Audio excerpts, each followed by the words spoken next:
Kid, have you ever had a sleepover? Ooh. Yes. Well, Hootie here he's a night bird. Ooh. So he actually doesn't sleep at night. Ooh. He sleeps when?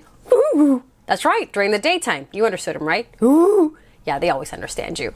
And, well, here we have the story of Chester Raccoon and the almost perfect sleepover. Ooh. Oh, why isn't it perfect? Well, we'll have to read and find out now, won't we? Ooh.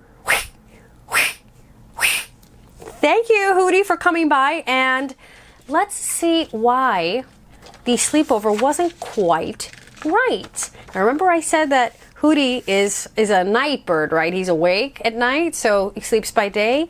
Well, so are raccoons. So let's see how a sleepover works in Raccoon Land. Chester Raccoon hopped and skipped and bounced on his way to Pepper Opossum's tree for his very first sleepover.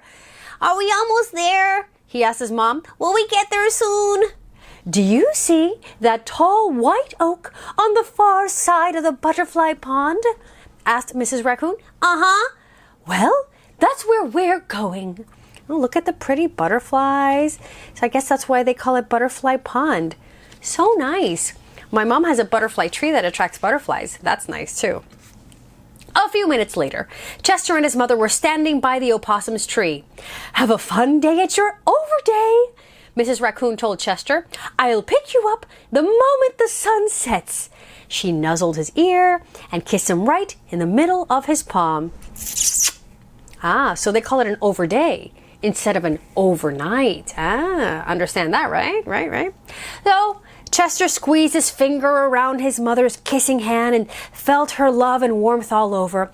But when she turned and walked away, the little raccoon felt nervous and excited all at the same time. This was his first whole day away from home. And you know, that is a big deal. Let's go have some fun, Mrs. Opossum told him. Oh, there goes Mom. There's Mrs. Opossum. All right. Well, Chester followed her up the tree to the lowest branch facing Willow Creek. Pepper Opossum and several of Chester's friends were already there, hanging out. We're hanging upside down by our tails, Pepper called. I can tell, laughed the little raccoon. He tiptoed over Pepper's long pink tail, Stanley Squirrel's fluffy gray tail, and Badger's thick brown tail, and then hung upside down between his best friend, Cassie Raccoon, and Sassafras Skunk. Love that name, Sassafras. Not the skunk part necessarily, but I like the sassafras skunk thing. It all works together very nicely. Amber Porcupine hung farther down the limb. This is fun, Chester told Pepper. The whole world is upside down. Look at that. The whole gang's here. Guess they're all upside down hangers.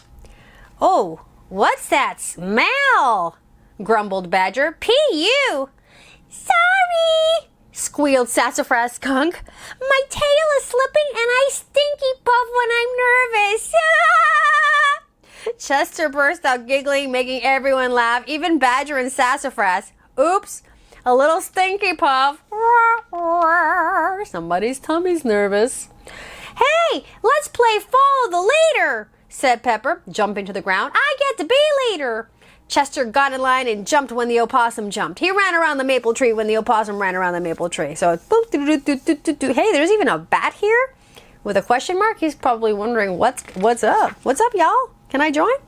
And he splashed through Willow Creek, walked across a hollow log, and rolled down a bumpy, dusty hill until he was dizzy and giggling and covered in dirt, just like Pepper Opossum.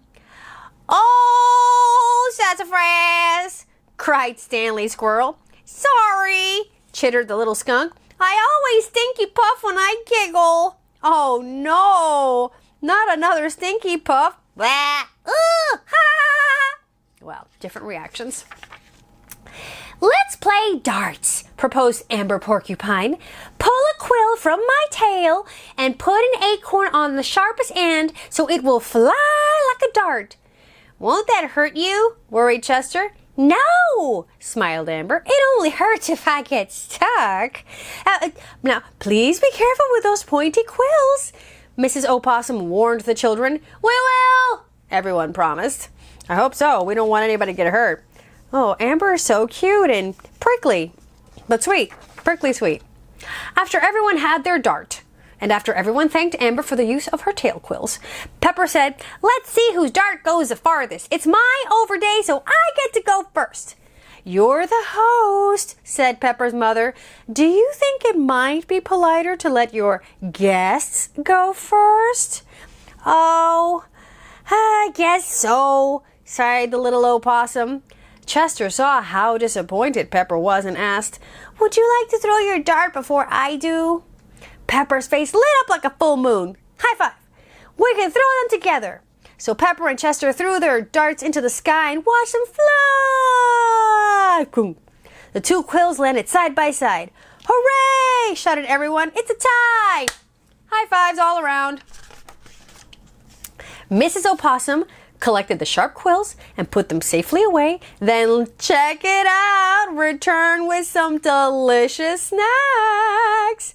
Chester's eyes popped when he saw the bark plate filled with rotten fruits, nuts, and dead bugs, and the bird's nest bowl crawling with grubs and slugs.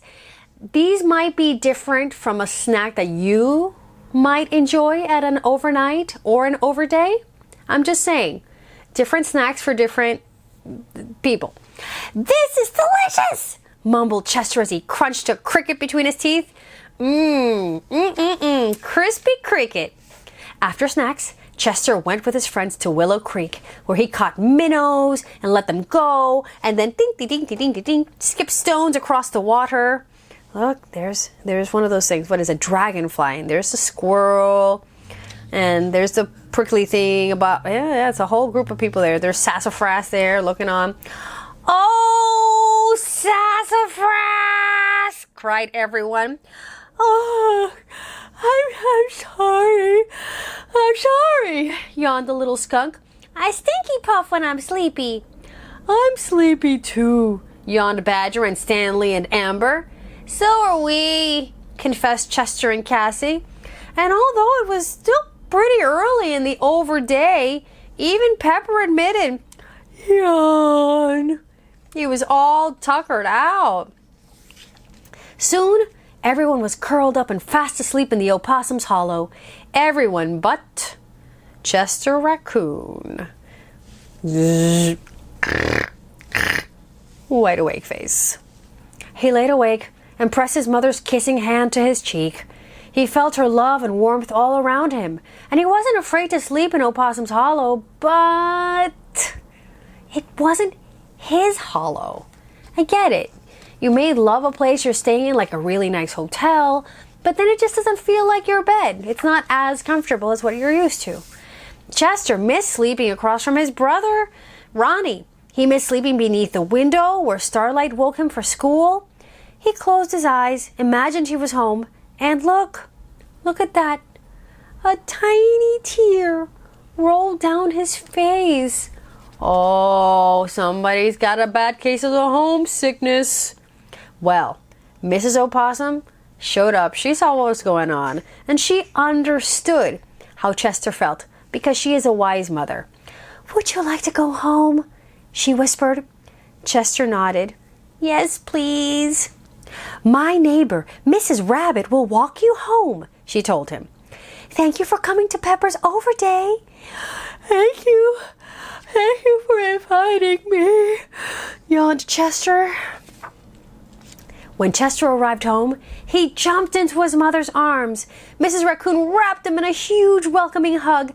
"Oh, thank you for bringing him home," she told Mrs. Rabbit, and then carried Chester up to his very own hollow. Chester curled up in his mother's lap, nestled into her soft, cozy fur, and breathed in her familiar, comforting scent. "Are you angry that I came home early?" he asked. Mrs. Raccoon gave Chester a gentle squeeze. "Ronnie and I missed you so much. You came home just in time. But did you enjoy Pepper's Overday?" "Uh-huh," whispered Chester. Then he fell fast asleep, dreaming of his day spent with friends, knowing he was back in his mother's loving arms. And sometimes that happens. You think the overday, or the overnight, perhaps in your case if you're a regular child, You think that it's going to be awesome, but then you end up missing home. That's okay. It happens to grown-ups too. But first, before we end this beautiful book, Chester's overday poem. Chester Raccoon came over to play. He played with friends he saw each day. He climbed some trees. He fished for fish. He had more fun than he could wish. But when he closed his eyes that day, in a strange tree hollow far away, he knew that something wasn't right. Mommy Raccoon was out of sight. Chester Raccoon looked sad and said that he would like to go to bed in his own tree hollow across the way, and thanked his friends for a lovely, lovely day. Overday, specifically. Thank you, Audrey Penn, for sharing this beautiful book with us, illustrated by Barbara Gibson. By the way, weren't the pictures really cute? So pretty, look at that. Look at all these friends and so lush. You know what the word lush means? It means that it's just rich and full of color. There's no empty spaces. I love that. Did you enjoy the book too, Hootie? Oh, you also had a similar incident. I remember that time. Yes, yes, and I had to come pick you up. And you were afraid that I was going to be mad. But I wasn't, was I? That's right, because it's okay. Sometimes an owl's gotta sleep or an owl's gotta sleep. All right, kid, I hope that you have always perfect, not almost, but almost perfect will do if that's what you get. But perfect sleepovers and stayovers, even in the daytime. See you next time on KidTime StoryTime. That's right. And if you want to buy the book, yeah, you just press right there. Ooh.